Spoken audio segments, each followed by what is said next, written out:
Of anti-racism protests in the UK, with the statue of a 17th century slave trader pulled down in Bristol. The monument to Edward Colston, which had stood in the city centre since 1895, was then pushed into the river.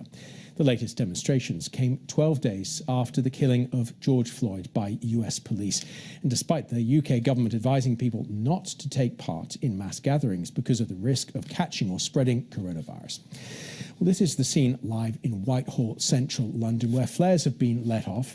And at the moment, you can see there are protesters milling in Whitehall, and there is a line of police separating those protesters and between the Foreign Office and the Treasury. We'll be live with our correspondent, Tom Simons, shortly. But first of all, our correspondent, Chichi Izundu, reports. The statue of Edward Colston, a 17th century slave trader. Erected in Bristol city centre since 1895, it had been the subject of a petition to have it removed. But this is where protesters left it.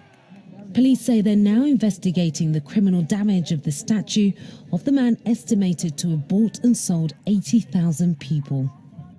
It represents years of hurt and just a lot of emotion and hatred that has been built up inside of us. We've internalized for years. And that coming down today, hopefully, signifies change. The demonstrations around the UK have been largely peaceful. In Glasgow, protesters tried to maintain a 2-metre distance from each other. I think the turnout's amazing, it's really inspiring, and it's amazing to see people already taking social distancing measures seriously and doing the best they can to stay safe today. After a week of protests, thousands more have decided to take to the streets across cities in the UK. But in London, they've decided to make the US Embassy their focus. Being black is not a crime! Being black is not a crime! Being black is not a crime! I'm from Oakland, California, so I grew up with a lot of police violence around me. And it's something I don't want my son to experience in his life, so that's one of the reasons why I'm in this country, because it is less violent, but there's still racism, so we have to fight it. So therefore, we're here today. 14 police officers were injured as last night's protests came to an end outside Downing Street.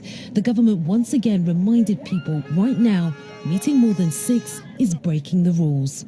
It is shameful, and quite frankly, that is why these protests should stop and they should not go ahead, and people must be mindful and stick with the rules that have been put in place.